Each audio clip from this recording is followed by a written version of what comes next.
What's going on, people? Welcome to Members Only. Someone wanted another Black Mafia story, and it's been a while, so here we go. Now, once you become a member of the Philly Black Mafia, there's no turning back.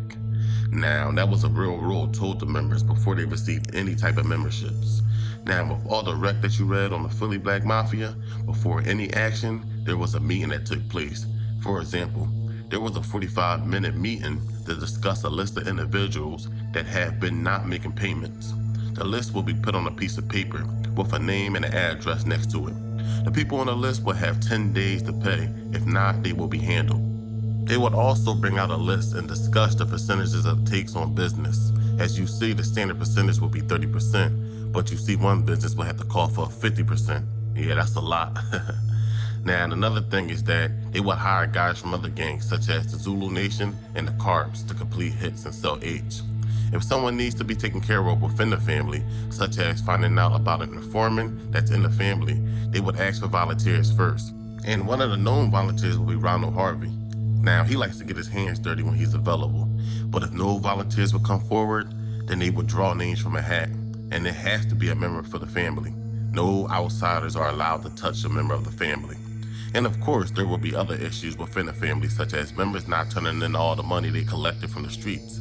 A meeting would take place, and the individual would let the members know that he knows exactly who they were, and he would give them a chance to make it right ASAP. So they had problems just like any other organization. They're human. There's members that even bump heads, they fought each other. There was a problem within the leadership that one of the shot callers felt he was the only one taking on all the decisions. Now, as vicious as these men might seem, they dealt with the same in-house issues as other organizations. Again, these men were human just like everyone else. The Carbs knew that. They knew that those guys bleed just like everyone else. Now, the Carbs were a crew from 20th and Carpenter. They were underlings to the Black Mob at one point. They were getting busy in the streets. They really outlasted most gangs in South Philly. Several members of the Carbs were called into a meeting with the Black Mob. The Black Mob would state that some of their men would be making collections and doing other stuff on their territory that hasn't been approved. Now, no one in that setting could sell anything without getting the Black Mafia percentage. The mob insisted that they straighten it out or be dealt with, but the Carbs took offense and dared them to try anything. The Black Mafia did recruit members from the Carbs, believe it or not. Nudie Mims was one of those that was with the Carbs before receiving his membership. But the Carbs continued to operate on the mob's territory, and the only reason they decided to go with the terms anyway because of the manpower of the Black Muslims. So the mob decided to destroy vehicles driven by the Carbs. Weeks later, the Carbs decided to fight back, destroying multiple cars driven by the Mafia members, and would set fire to one of the headquarters. The Black Mob will hold the next meeting to discuss members using junk cars, or what we like to call them squatters, to move around in. Their Cadillacs were just too expensive to be getting hit up and destroyed. Their caddies were also becoming known to the law enforcement, so they were easily spotted. All you gotta do is look for a black man with a nice suit that drives a nice caddy. But the Carbs decided to go to war with the Black Mafia.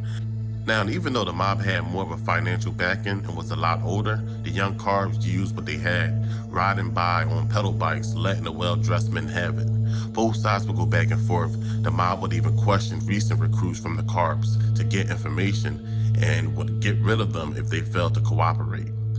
James Fox, which was number 4 of the Philly Black Mafia, was hit up a couple times by 2 of the Carbs. Now, he was a major player, and it was pretty impressive, especially for them to be teenagers, to get the drop on him. But he would survive, and the 2 men would be arrested with bail set to 10 grand. Now, one of the men would make bail, and he will be bailed out by an unknown person.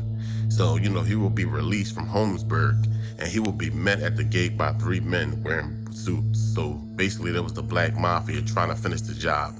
Now, he ran back towards the prison, and the police had to escort this man home. Now, that's a classic Mafia tactic, but instead of bailing out your enemy, they would bail out their own men, just to get rid of them if they were suspicious of any cooperation. But to bail out your own enemy, that's Black Mafia fashion right there. Just the spooky feeling of seeing them at the gate when you're released. But shout out to 20th and Carpenter. Philly, we had legendary blocks, and shout out to the Carbs. They was like one of the last gangs out in South Philly. Like they outlasted all the other gangs, just like I said in the beginning. And they was the only ones that didn't back down to the Black Mafia.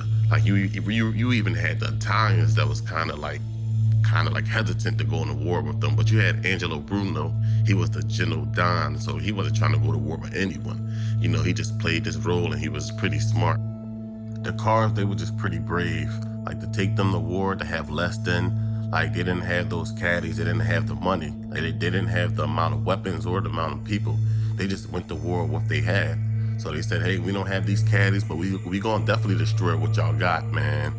And just for them young boys being brave, they earned the respect. And just like I said earlier, there was a couple of members that was in a black mafia that used to be on 20th and Carpenter. They used to run with the Carrs. It was definitely an underdog story, the underdogs versus the big homies, man. And having them young boys fight, they earned respect at the end of the day. They earned the respect. And that's all that matters, man. The young boys got their respect. But you know, man, that's it, man. There y'all go. Just a short story most people don't know about. This is an exclusive, so show love. But I'll be coming back with more stories, man, because there's plenty to talk about. So go check me out on Spotify too. I'll definitely put the link in the comments. Everyone take care. Thanks for watching. I'm out.